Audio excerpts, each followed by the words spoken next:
Question है ये gate 2016 का 2 मार्क्स के लिए पूछा गया था। इसमें ए की वैल्यू दे रखी है, बी की वैल्यू दे रखी है और इंक्रीजिंग ऑर्डर बोला है कट ऑफ फ्रिक्वेंसी का डिफरेंट मोड्स के लिए। तो देखिए बहुत सीधा सा क्वेश्चन है ये। यहाँ पर आपको ए और बी पता है तो आपको इंक्रीजिंग ऑर्डर के अंदर वैल्यू निकालनी है।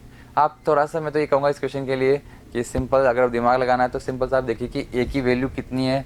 तो जो एस्पेक्ट रेशो जो होता है, टिपिकल एस्पेक्ट रेशो होता है वो 2 होता है। ए बाई बी का जो रेशो होता है वो 2 होता है, वो 2 से ज़्यादा है यहाँ पे, क्योंकि 2.032 होना चाहिए, उससे तो बहुत ज़्यादा है वो, मतलब तो इसका मतलब ए ग्रेटर देन 2 भी है। तो इतना सा थोड़ा सा अगर आपको आइडिया है तो फिर अब हम काम कर सकते हैं यहाँ पर। पहले तो ए अगर बी से बड़ा है तो सबसे पहले डोमिनेंट मोड क्या बनेगा, T10 ही बनेगा। अगर बी ए से बड़ा होता तो T01 बनता, तो ये T10 ही बनेगा। अब उसके बाद क्या बनना चाहिए, तो हमारा हिट एंड टर्ल जाता है 2 चीज़ों पे। अगला वाला जो नंबर ये तो हो गया सबसे पहले फर्स्ट। सेकंड नंबर कौन सा आएगा, तो मेरे को हिट एंड टर्ल लेना चाहिए T01 और T20। T10 का T20 आएगा तो T20 या T01, उन दोनों को चेक करना पड़ेगा कि इनमें से छोटा कौन है, क्योंकि और फिर इसके बाद मेरे को TE11 देखना है। मुझे पता है T11 तो T01 से बड़ा ही होगा। T01 और T11 में तो कंपेरिजन है ही नहीं, T11 तो उससे बड़ा ही होगा।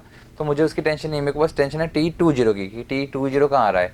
तो आपको बता दूँ फिर से कि अगर ये A = 2B होता तो ऐसे केस में T20 T01 दोनों डीजनरेट मोड होते। डीजनरेट मोड का मतलब 2 अलग अलग ऐसे मोड जिनकी कट ऑफ फ्रीक्वेंसी सेम होती है। अगर A = 2B होता तो आपका T20 और T01 मोड पे कट ऑफ फ्रीक्वेंसी सेम होती है। और यहाँ पे क्योंकि A बड़ा है तो इसका मतलब इसका जो 1/A वाला फैक्टर है वो आपको वैल्यू क्या देगा, कम देगा, वो कम देगा। इसका मतलब ये वाला वैल्यू ज़्यादा देगा। इसका मतलब आप ये बोल सकते हैं कुल मिला की कहानी कि अगर आप इसको 1/A वाली पार्ट को ज़्यादा रखते हैं, आप 2 टाइम्स रखते हैं, तो ये आपको ज़्यादा यह आपको छोटी फ्रिक्वेंसी देगी। ए की वैल्यू ज़्यादा है तो 1/A की वैल्यू छोटी होगी, तो यानी कि आप T20 पे जरूर जाएँ। आप सोच पा रहे हैं मैं क्या कहना चाह रहा हूँ, नहीं तो आप रख के देखिए।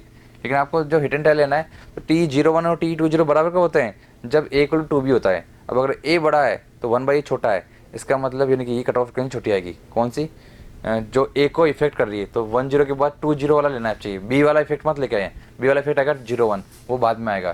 तो T20 पहले आएगा, ये तो बात तय हो चुका है।